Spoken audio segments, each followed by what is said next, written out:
One thing that's totally alienated me from the Democrats is the insane toxic DEI and gender stuff. I can understand some frustrations, but I feel like most of the frustrations come from being told that there's something frustrating about it online. Where do you see the Democratic Party having gone astray? I think that both sides got kind of lazy. Trans women in women's sports and how that's an 80-20 issue for people. It's not an important topic. I mean, the topic of trans people having equal rights is more important. They won't even tell you what a woman is. What's your answer to that? Trans women are women, cis women are women. Everybody agrees with me. You just don't understand why. Give us a name. Who should the Democratic nominee be in 2028, in your opinion? I mean, right now. I'm curious about this video. I've seen her, this girl, I guess her name is Jessica Tarlov on Fox. She's pretty interesting. I like her. And then we got Brad, and he exists. He messaged me and asked me if it said, oh, let me know if there's anything you want to talk about. I don't really know what we talk about. I disagree with him probably on like a lot of political stuff, but I don't know if I don't really know what I talk about. Like, this video is called I Asked a Star Democrat What is a Woman. I feel like that's like such it's like almost like okay, not an interesting conversation. Well, I mean, I guess it could be. I have something to say about it. I'm gonna wait a little bit, but I do have something to say, but I don't know. I guess I'll see how this conversation goes. See if he's capable of a productive conversation, because I don't want to have some performative fucking nonsense. You know, that's my whole big issue. But what is a woman? Well, and I so get what's to your say, answer? What is a woman? What's your answer to that? What is a woman? What do be a woman? Oh, that was a pretty interesting intro. am somebody who Some would call it introisting. has not voted for Trump in any of the elections. I was a Republican. I Oh, why didn't you vote for Trump? recently deregistered. I'm Why? just fed up with a lot of it. I consider myself an independent at this point, but What are you fed up with? For pretty much all the content I see from him, it doesn't seem to be particularly critical of the right. So if you are fed up, why are you not more public about it? That seems interesting. I mean, let's see. We got... Maybe he'll talk about it in this video. But like Lily Tino, probably not. Failed woke journalist. Don Lemon. Criticizing Dylan Mulvaney. It doesn't... If you do have critiques of the conservatives, it seems like you're not... Oh, here we go. We got something here. Fox News star revolts against new Trump policy. Okay, maybe he's pushing back as much as he feels like his Overton window will allow him to. That might be what it is. my politics are still center right, right? Which I kind of get it, but you know. I have to be honest, I don't look at the Democratic Party and see an alternative that's even within a football field of something I could be able to sign on to or support. Mm-hmm. After years of the Biden administration. I thought maybe we could talk about that. I thought Biden did a great job.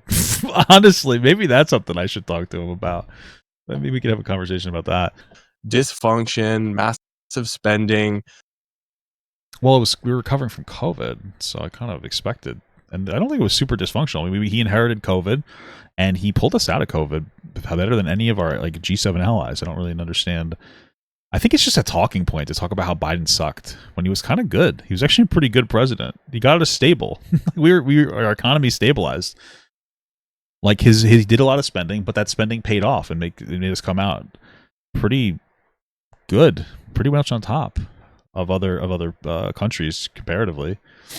You know, we did have like a lot of inflation, but like, you know, it is what it is. You know, we got to spend when you're in a recession. So a COVID recession.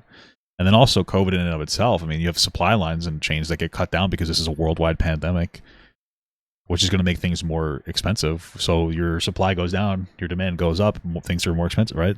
So border chaos. And then like the insane toxic DEI and gender stuff that what the fuck DEI? I feel like you guys live in like a delusional world. What's DEI is like in the real world. It's just like, hey, you get protected if you're fucking gay or something. It's not like this horribly destructive thing. I can understand some frustrations, but I feel like most of the frustrations just come from people being told that there's something frustrating about it online. I just view as so anathema to my values as somebody who's maybe classically liberal. Where do you see the Democratic Party having gone astray in terms of appealing to normal Americans? Okay. Because I think when you're losing to Trump as somebody uniquely polarizing and controversial and like really unpopular. Yeah, I agree with that too. Because it is true. I think one of the things I get very frustrated with is that people are, Trump is so popular, he's so amazing, he's a great... I hate to break it to you. Donald Trump beat 2 women, based, and lost to a senile old man. And I think that people need to understand that, because he's not like this superstar you think he was. If he had been up against a woman or a man instead of Kamala or Hillary, he would have lost. And I'm not sitting here saying Kamala Harris and Hillary Clinton were amazing other than being a woman. But that's like the straw that broke the camel's back. You know what I mean? That's like if they happen to be men with the same policies, whether you thought they were good or bad, they would have won. America's not ready for a woman president. I used to work a real job, and the sentiment I heard was like, hey, you know what? I respect women, but I don't think other countries would respect us if we had a woman president. Or like, hey, I'm more religious. I don't know that this is necessarily a woman's role. I obviously disagree with these things, but these are the general sentiments. And like that is what edged out and made Trump win. That's it. It's literally that. And so Trump really isn't that great. Trump is, not for nothing. If he was up against a guy, he would have lost. He is kind of a DEI president. He's kind of a DEI president. I'm just being fucking not real with you guys. I'm sorry, but the truth. And something's gone wrong. Well, and also historic. I think that the biggest problem with the Biden administration is that they didn't brag enough. That's it. They didn't brag enough. They should have bragged more. They did a pretty good job. What did Biden do? He helped to get us out of COVID. That's huge. He passed the CHIPS Act to have more chips built in America, which was mostly for national security issues. Massive infrastructure, bipartisan infrastructure bill for more road, bridges, and highways. Got us out of COVID stronger than any other G7 ally. There's a laundry list of pretty good things he did. And I think that the COVID one by itself is huge. Because COVID was massive, and that's a pretty big deal that he got us out of COVID pretty well. I think their biggest branding issue is they didn't brag enough, honestly. I think that's pretty much the biggest one. Historically unpopular. Right. It's not just the polarization. It's like the guy has an approval rating that you really should be able to beat him. And when you look at the content of, I'm not saying all of his policies, because obviously Democrats got it wrong in 2016 and in 2024 about how some of his immigration ideas could appeal actually to a much wider swath of Americans than you expected. But yeah, well, people are getting economically frustrated because of some things that were going on. Frankly, we were having a difficulty adjusting to the way that technology displaces jobs and drives down wages, and he was able to blame immigrants for that. To his credit, in 2016, I believe, Hillary, when she was asked about how we're going to bring jobs back, she was just like, hey, this is just kind of the way it is. I think specifically when it came to coal jobs, and Trump said he'd bring them back. So I think people resonated with somebody who said they could do something, and so I guess I could appreciate that. But I think the Democrats just I think that both sides got kind of lazy. They're like, hey, we're just going to stick to this and we're going to do well. And I think the Democrats really just underestimated him, Donald Trump. And then now it's one of those things where they're trying to figure out what to do to beat him. And instead of trying to be consistent and intelligent, they're trying to act like Trump. And I think that people are like, oh, this comes off as like a performance piece. Trump did this first. Gavin Newsom going all over Twitter and saying some dumbass shit and trying to act like Trump. I don't think that resonates with people because they find it to be phony baloney, right? So Democrats are struggling. And the brand needs to just be like decent and genuine. And I looked at people like James Tallarico. I think he's a decent and genuine guy.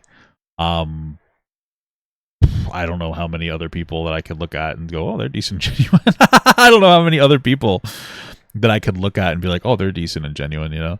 It's tough. Because I don't think that Trump is decent or genuine. I think that Trump appears to his base to be decent and genuine. It's one of those things you have to properly identify that. Like, Trump is not a decent or genuine person at all, but Republicans do see him as that because he's willing to kind of be a little off the cuff, and they interpret that brashness as being decent and genuine. So you need to figure out how to seem decent and genuine as a Democrat to the people you're trying to appeal to. When you look at the way that he talks and some of the things that he's saying, you should be able to make lemonade out of that, right? You shouldn't be losing to it, was my perspective. And we could go through. Well, you can make fun of Trump, and you can, instead of just melting down over everything he says, you can kind of mock him on it. You could probably hit it a little harder. What state strategies were employed that shouldn't have been. But I think ultimately it really does come down to what we were joking around about a few minutes ago. And that is the kind of the stereotypical liberal right now, who's someone that I guess looks like me. I don't think I act like it necessarily, but is just so dismissive of people with a different set of experiences.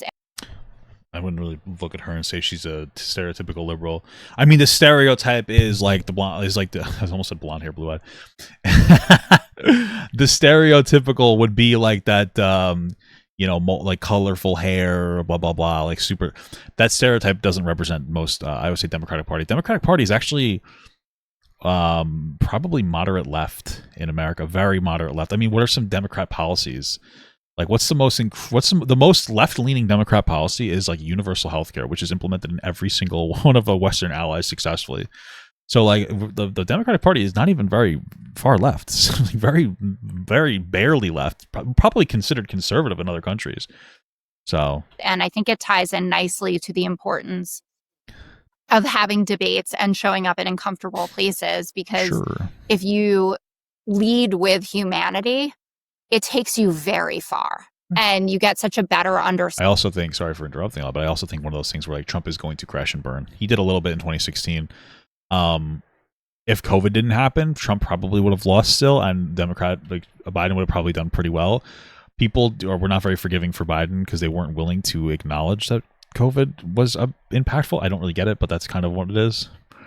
But I think that we're already seeing it. There's a lot of infighting in the conservative sphere right now. So, understanding of where folks are coming from spending time with people who didn't grow up like you did. Like I didn't grow up with anyone who owned a gun, and I did not grow up, with anyone who was objected to abortion on religious grounds. Let's say, like those kinds of conversations you only have with people who are genuinely different than you are. So I think that we leaned in far too much to the caricature of who we are or how it was being portrayed, and then it became a self-fulfilling prophecy. I don't know what that really means, to be honest with you. I don't think I can agree. Essentially, and no one was strong enough to push back hard enough against it. I would say that there wasn't enough of a masculine presence in the Democratic Party to take over for Biden that would have matched Trump. So were certainly some voices, including some prominent ones like Bill Clinton, who in 2016 knew what needed to be done, in 2024 knew what needed to be done, and we just couldn't pull it off. But the ideological capture by the consultant class, and I think especially the activist class, even more so than the consultants, like I think there are a lot of very good consultants that were saying, like, you can't say these things, right? Don't like this defund the police, actually. Yeah, yes, certainly don't say defund the police, but I even think about on like trans women and women's sports and how that's an 80-20 issue for people. I think what I find a little bit funny is like that's not a real issue. Like, just to be clear, the over focus on trans and people in sports is a conservative talking point, because there's no meaningful policy. The Republicans don't have a meaningful policy. They really don't. Like when it comes to immigration, let's just stop immigration and let's just kick out a bunch of illegal immigrants. We unfortunately can't. We're very dependent on them. Like that's not a good policy. Vilify illegal immigrants and try to kick them out. We should get it under control, but that's obviously silly. We should more than anything else get control of our asylum seeking process. Of course, that's not a policy. Hey, we want to bring more jobs back to America. Let's just do a bunch of random fucking tariffs, which come off as market manipulation. As you've made what? Trump made $3 billion so far this year. We're 8 months into his presidency, right? Was it 8? 9? You know what I mean? So it's like there's no actual meaningful policy coming out of MAGA at all. All of it's dog shit. Like a bunch of spending cuts, like random cuts to like aid around the world. That doesn't really help our world standing. It's not really good. Not a good idea. We're becoming more isolationist, which is going to fuck ourselves over in the long run. These aren't good things to do.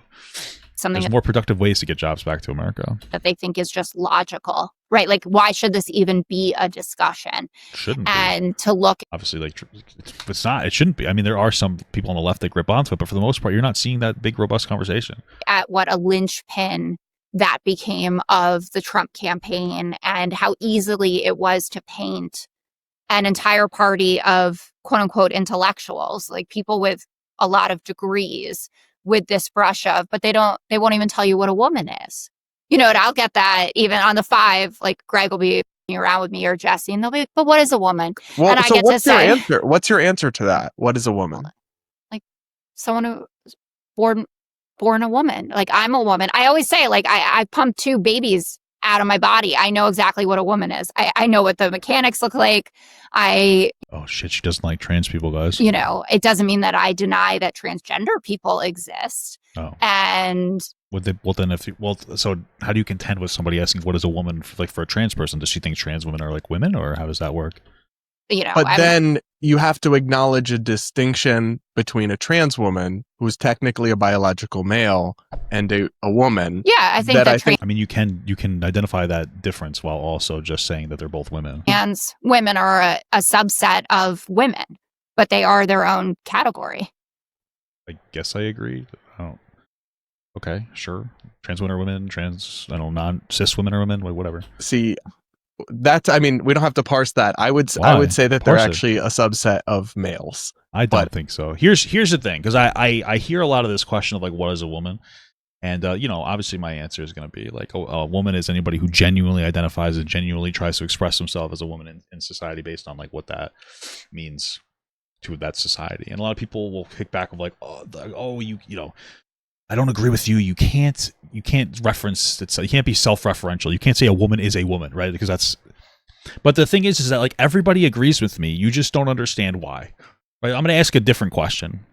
And that question is, trigger warning: if a male violently rapes a child, is that a real man? Is that a man?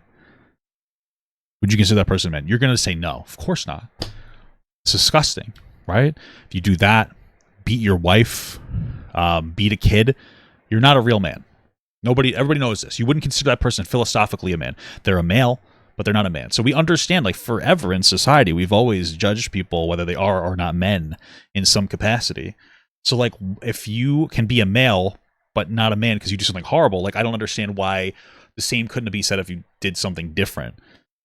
Like, you can validate a man's or a male's masculinity based on being a disgusting person. Why can't a man or a male identify as a woman? Why can't that be valid? It didn't really escalate fast. It's like a philosophical conversation. Right, we've always philosophically had conversations about different people identifying as different things. Just what that means now is just shifting. That's literally it.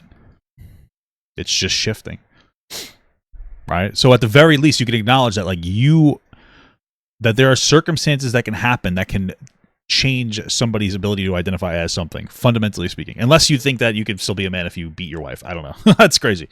Or you molest a child. If you think that, then there's nothing to help you with. So, honestly, do you think that's a good man versus a bad man? No. You're not a man if you do those things. I don't know what to tell you. So... And if you drown your kids, you're not a real woman. Just to be clear, all right? But I'm a man. I have no issue with them. But I'm a man in a man's world, and you're just a boy. And I'm a man who loves to... living their lives however they want. I think... But the problem is that people have a problem. The issue of, like, trans athletes in sports, right? This is not really... Nobody cares. Like, yes, trans women probably have a biological advantage. Nobody cares. Like, this isn't even a conversation I want to have, because, like, yeah, no shit. It's not even worth, like, giving it the airtime because it's generally a conservative talking point. Doesn't touch many people's lives. Democrats absolutely have a point when they say there aren't very many trans athletes. 10 people, yeah. At least on the NCAA level. It's more in the high school, but it's still a very small number of people. But what I hear from people is that it is a sanity test. A lot of my audience are people who are somewhere in the middle, a lot of them are... It's probably not true. I think that you have a more right-leaning audience than you think. Former Democrats, former liberals. I would say maybe his perspective isn't really the middle. It's the right, the normal right. You're in the middle of what the left is right now, which is generally more normal than the right. So he's in the middle of the very far, like moderate left, and, like, far right. He's in the middle of that as, like, a kind of like a normal conservative. Like, you're really not in the middle. You're in the middle of two different things, but you're not in the middle politically. But they feel disaffected. They feel disconnected. And when you have the Democratic kind of establishment, whether it's like the Equality Act, for example, defines sex to mean whatever you self-identify as, with no requirements, no acknowledgement of biology. You've got blue states. Like, I mean, I don't really know too much about the Equality Act. If you want to argue that it should have been more specific when it comes to sports, that's fine.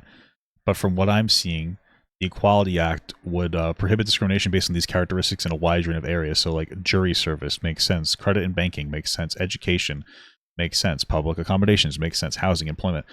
These things make sense. If you're saying, hey, I disagree, maybe it could have been used to protect trans women in sports. Like, obviously, I'm not going to agree with that because if you went through a male puberty, you're going to have a biological advantage. But like, you're throwing away the baby with the bathwater. Yeah, Democrats wanted to do this policy that you couldn't discriminate against somebody for being, you know, trans or or gay. By the way, it's sexual or gender. But I didn't like the part that could potentially allow trans women to compete in sports. I mean, that's like 0.1% of your problem is with like something that would affect almost nobody. So why not be like, yeah, I like the bill, but like maybe they could have added this in there. It seems a little, it doesn't seem particularly honest to completely latch on this one fringe aspect of something when the majority of it is good. California, where they put biological male people in women's prisons. I mean, I don't know. Here's the thing. I think that if you're probably like a passing trans woman, if you've gone through like a bunch of hormones, you're probably not safe in a male prison. I'm not saying that. So that's a conversation to have about like what we should do. I'm not. Okay, maybe they should have their own block in a women's prison. I don't really know. And then some very bad things can happen. They could, but again, this is like a conversation, like a reasonable conversation that we can have. It's not like where'd you put them? You know, where would you put like Blair White if she went to jail? Do you think she'd be safe with like men? I don't think so. That could be pretty fucking crazy. Now I see the reverse, where I think I see genuine cruelty and animus towards trans people on the Republican side right There's a considerable amount now, Yeah. all over social media. And I feel bad because I have more of a middle ground position on this. But I feel like this is an issue that Democrats got totally wrong or went way too far to one extreme from. But they really, I mean, that extreme, huh? Okay. The activist class that you mentioned, the Democratic side. It's like 15-year-olds complaining on TikTok, yeah. Well, this is the problem. There are 15-year-olds complaining and virtue signaling on TikTok about how like everything's exactly like, oh, trans women are like 100% the same. They're not. They're still women. And fucking melting down if you did like you even breathe the wrong way. And then you did have some politicians that would grab onto that and be like, yeah, it's so true, King. Like, yeah, sure, I agree with that. I guess generally speaking, to some extent, maybe somebody sometimes, maybe AOC, but I don't even know. I feel like we all got like hyped up for nothing in 2020. He's ardently wedded to these extreme positions. And I don't really see Democrats willing to go against the Human Rights Campaign, the ACLU. How do they thread that needle? Well, I think you're going to see a lot more of it in 2026. I think that there will be a movement, and you've seen it trickling in already with like Gavin Newsom and Seth Moulton kind of talking about these issues more. Like, I have daughters, right? That's what Seth said. I don't think that they play competitive sports. Like, I don't think that these things should be mixed. Abigail Spanberger is running What a name. for governor in Virginia. She's moved to saying like this is for individual schools to decide and parents, kind of make it more of like a personal choice states' rights issue kind of explanation for it, which I mean that's fine. I think leave it to the states for right now is fine. I don't think it's a number one priority issue, so would appeal more to a libertarian / right-leaning perspective on it. But I'm not going to sit here and argue that we have a perfect answer. I just know that Democrats are fed up with losing. Well, I think that Democrats need to start calling it out for what it is. Every single time they're asked about trans women in sports, just be like, listen, this isn't really an issue that matters for most of these things. Generally speaking, I don't think somebody who went through a male puberty should compete with women in competitive sports. I don't really care about non-competitive sports. But again, this is not a pressing issue. We have a ton of other bigger issues like healthcare. Like how many people, realistically speaking, we have a lot of other issues that require more attention. You know, it's not an important topic. I mean, the topic of trans people having equal rights is more important. I think that trans people being banned from the military is ridiculous, you know? We don't need to care too much about the whole sports conversation. And with it being painted with this brush that we don't know what biology means, because that's obviously not the case. And yeah, for sure. I also think that like when you have a narrative that is generally culturally accepted, which like I guess trans people were more culturally accepted, I guess in 2020, 2021, you don't feel like you need to have an argument. You know, you're just appealing to people's goodness, because it is a good thing to consider trans women women, because they are. But if you can't have a conversation with somebody who says, well, what is a woman? You're probably people are like, wait a minute, they can't answer that question, and all of a sudden there's going to be a shift.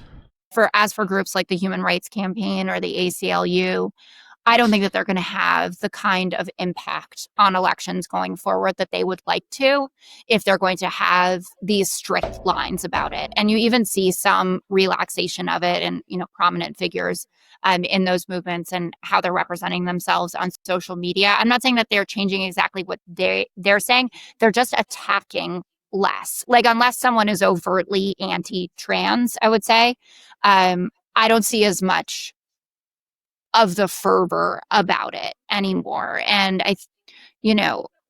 nothing is perfect. But I do know that if you don't even have a seat at the table, you have absolutely no chance at having any impact. And I think there's a very real fear amongst some of these activist groups. I think this is true as well on immigration, where, people would push the Biden administration to, say things like, well, the border is closed, or, this doesn't matter, or, we're all just human beings and we can take up to 10 more million people, et cetera, whatever it is. I find the border I find the border to be such an interesting topic of conversation when it comes to Biden, because he really wasn't that bad on the border. It wasn't a number one big priority. The reason why there were so many border wall interactions under Biden's presidency, it is because of COVID. COVID was when COVID let up, we took the restrictions off, and there was a massive backlog of people that are coming in. And a lot of them, I would say, were taking advantage of our asylum-seeking process. And part of that is because we destabilized other countries, which is why they come to our country to seek asylum in the first place. But that was what it was. And there was a bill that was going to get passed under Biden that was proposed by Republicans that had bipartisan support that would have put more money at the border, expedited the process of the asylum-seeking process, because it takes years, and then people get lost in the system. I think only 25% of people would show back up to their court dates. And it was going to tighten up some of the loopholes, and Trump urged other Republicans to shoot it down. They changed the bill to be completely unreasonable so that nobody would ever vote for it, and so Trump could run on it. And it's just so interesting that it's just people just don't seem to care too much about that. That could have largely fixed our asylum-seeking process, but we didn't. I guess we don't care about that. It doesn't seem to be a particular issue to people that, Trump wanted that problem to exist so he could pretend it was a bigger problem than it was and then run on it. That they know that there is no needle to thread in that direction anymore. So you have to focus on the things that are more tangible. Maybe that's a pie in the sky way of looking at it. And I'm a centrist Dem, so I get to say those things. I don't know what that's like for someone in the Progressive Caucus, for instance. Yeah, but it's interesting how many of the things that came back to haunt Kamala Harris in her 2024 campaign actually came from the ACLU survey. Yeah. No, I definitely know that. Yeah, but it's also Kamala Harris is her whole, it's a whole separate discussion. But, this is one of those moments where the facts stop. I really don't think Kamala Harris would have been that bad. She would have probably been the same as Biden, which I think did well. That's the problem, though, is that the branding for Biden is that I just got shot and died. The branding for Biden was that he was terrible. That's the problem. Even though he was pretty decent. Mattering as much to people, because Kamala Harris, tick, said yes to all of those things on the ACLU survey. And the thing in particular that we're talking about is gender-affirming care for undocumented people that are in our prison system. But which it's so long to say, you think A, it's made up, or B, how could this possibly matter? Because it probably applies to one person. But the one person that it did apply to actually was in prison during the Trump administration and received the gender-affirming care that they wanted. And I brought that up on the 5. I got a bunch of eye rolls. I don't even remember Greg's line of attack necessarily from that day, but that's the reality on the ground. But because Donald Trump has a reputation as being someone who either would never have authorized that, or B, has no idea what's going on, which is usually what happens. I think it's probably the latter. I think he probably had no idea that was happening. Of course, and he didn't even know a few weeks ago that he had cut $200 million from the New York law enforcement budget until Kathy Hochul got him on the phone. And then he said, it sounds like it's almost like he's just doing things without actually having a plan. Holy fuck. Restored, and then, put out a True Social post saying everybody should thank me. So it's a frustrating place to be, but I do think that hitting proverbial rock bottom has caused a lot of thoughtful reflection, and also people to think more strategically about how they can ensure that they are protecting the groups that they want to protect, while still winning the election, so that that can continue. Because if you're not in office, you can't stop the Republican Party from putting forward some of these trans bills that we're seeing all over the country, and like don't say gay laws and things like that, and 5-6-year-olds that are being preyed upon, versus if you have a bit of power, that can go a long way. Yeah, I think that's important, right? You can be as pure as you want, but if you have no power, you're not going to be able to accomplish anything. That's true. They're going to have to appeal to some of like the populist ideas that some Trump supporters are going to want to put in, or appeal to the people, even if they don't necessarily appeal to the ideas. Just because if they don't, then they're not going to get voted in. So and I know we only have a few minutes left, but the one other thing I want to ask you about is, I think one thing that's totally alienated me from the Democrats is what I would call like the equity push versus equality. So when you have, what's wrong with equity? Isn't equity just trying to get everybody to like start off from the wait, what? I think the equality push is the problem when you're trying to make everybody equal instead of trying to give people equal footing. Yeah, I'm more over equity. Give people more that need more. Don't give them everything, but give them more. Pay more taxes if you make a lot of money. Get better resources, like better schooling if you don't have a lot of money, because your school district needs it. What's wrong with that? For example, I'll give you the perfect example when the Biden administration said, for my Supreme Court nominee, I'm going to only pick a black woman. I think that takes America in. Yeah, I could see how that comes off as a little kind of virtue signaling. I mean, I don't think it's a bad idea to hire a woman or a black woman to have like a unique perspective on the Supreme Court. I don't think it's a bad idea to have that included. Just generally speaking, I don't think it's really that bad, because then you get like that difference in perspective, wrong direction. I think that isolates white men. Whereas if he'd simply said, I'm going to pick the best person for the job, and then picked Ketanji Brown Jackson, who has the qualifications to stand on her own 2 feet. But it really did seem to me, especially in the 2020 to maybe 2023 era, whether it's... I mean, he has a really good point here. That makes perfect sense. He obviously, Biden announced that just a virtue signal, effectively, to be like, hey, I want a black woman in there. And again, it's not a bad idea, but there's no reason to announce that. It optically just looks like shit, and it's going to polarize a bunch of people, for sure. Latinx, whether it's the equity and the openly like saying this race versus that race, that they went so far on some of this identity stuff. Do you see them moving away from that in the near future? I think it's linked to what I was just talking about. That I mean, they're going to have to move away from some of the identity shit, right? I mean, what the fuck else are they going to do? They're going to have to, or they're going to get they're going to get fucked up. You're just like I just seeing people recalibrate and think more seriously about the impact of what they viewed as just kind of casual olive branches, right? Or a campaigning slogan, or something to just kind of throw out there that they didn't think would actually ruffle more feathers. And the way that the Supreme Court has operated, and, getting rid of affirmative action, for instance, and then seeing that there were a lot more people who felt okay about that than we had expected. And there were also school systems, like even in California, that were race blind to play, a super liberal state, and that everyone felt pretty much okay about that. That the reality on the ground is very different than the reality in our ivory towers or in our liberal bubbles.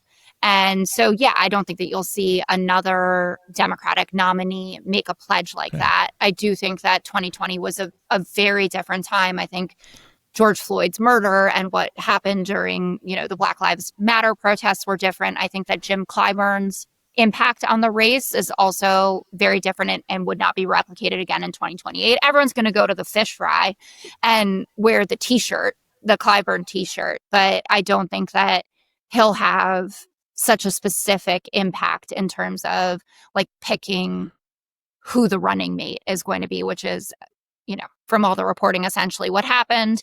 And, that it was between Val Demings and Kamala Harris, and that Clyburn was a Kamala Harris person. And, I don't know, would things have been different if President Biden's VP was the first Black female police chief from Orlando? Maybe. She rides motorcycles. She's pretty badass. It's a very different profile, right? There were lefties that were mad and super disappointed that he had picked a cop, right, in Kamala Harris. But, Val Demings was a real cop. Like, it's funny. It reminds me, there's this guy on TikTok. I think his name is Moshito Dorito, and I remember he got canceled because during the when it was Trump versus Kamala, he was going off about how Kamala was a cop. This whole thing about how she was a cop and that makes her bad. And I was like, what the fuck? It's funny that his audience ate him alive, though. They're like, what the fuck? Kamala's obviously the better choice. It was just funny. It's just interesting. Free cop. Right. And that might have appealed to a totally different subsection of voters. True. Yep. People who beat their wives. No, I'm just kidding. That would probably have been a good idea. That would have, felt differently in 2024 about the party. So we have to wrap, but give us a name. Who should the Democratic nominee be in 2028, in your opinion? I mean, right now, who the fuck do we, who knows? I don't even know who the fuck would be qualified. I mean, it's probably going to be Newsom right now. He's the most prominent person. So it's a tough call, though. Who should it be? I'm scared. You got to pick. I'm scared to say this because I think it is going to be a tough road, even though Kamala was destroyed over her concerns about Josh Shapiro. But I think Josh Shapiro would be a pretty formidable candidate. He has over a 60% approval rating. Republicans love him. He's from the, what do we call it? The Get Shit Done caucus, rebuilding I-95 in 20 minutes. And as a liberal Jew, I would be very proud to have somebody who's so open about their faith, but who also is clear-eyed about the situation in the Middle East, leading our party. So I'm going to go Josh Shapiro, but it could be. What is Josh Shapiro's perspective on Israel-Palestine? Oh, he does seem to have a pretty balanced perspective.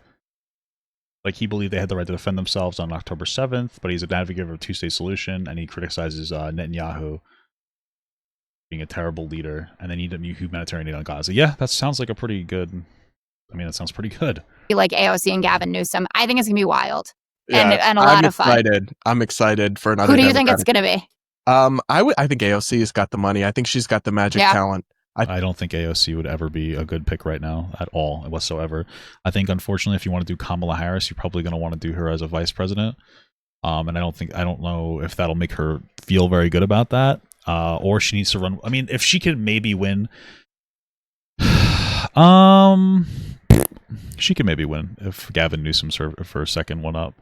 If Gavin Newsom will be willing to do that, she might be able to pull out that W on that one. But that's if he's willing to be a second, if he's willing to sit as a secondary. I think she'll either be the VP or the nominee. I don't know. That's a tough one. I don't really know. I don't know if she would be the VP. I don't think that she has that much. I don't think that she has that much pull. AOC VP. I don't see AOC as a VP right now. Maybe if things change and become much more left leaning, I just don't know. I don't know, dude. I don't really see it. I don't really think I see it. I don't think it's out of the realm of possibility, and I used to really not think that was. I like her more now. I just don't. I don't know that I would. I don't know. She's grown. When she first entered, she seemed like a dummy to me, but she has learned a lot more, and she has the charisma and. I mean, I generally agree with this. Yeah, she's not. I mean, I like her now, so I agree with what he's saying. I just don't know about president. The talent and the beauty, and that is what matters. He's kind of right. Physical attractiveness is going to matter a lot for some people. So more than anything now. Isn't it just? She also, I don't know if you were at the DNC, but when she gave her speech, it was a traditional economic populist speech, talked about being a waitress, all those things. And there was no trace of leftyism on it. And I was like, well, it sounds like she has her, finger on the dial a little better. So that's good. That girl heard Nancy Pelosi loud and clear when she came to her and said it. I also don't think that she likes Nancy Pelosi. I don't think most people do. She's very unlikable. She seems to be kind of a poopy head. So if you want to be on a committee that you actually like, you better get in line. And AOC got in line, and now she's up. the only reason I say I don't know about AOC as a vice president is because, like, who could she balance out? Like, she couldn't balance. I mean, actually, maybe Gavin Newsom. I don't know if maybe Newsom. I guess she could balance out Newsom. Like somebody younger, somebody more left leaning, a woman, Hispanic, like ethnic woman. That's obviously going to help. Maybe. I mean, maybe she could. I guess. I suppose. At the head of the line. So all right. Well, her. Jessica, you have to go kick ass. Yeah, on I have to go do TV. Okay. So thank you so much. This has been Thanks great. for having Hopefully me. we'll talk again real soon. I'd love that. Bye. That was interesting. It was more interesting than I thought it would be.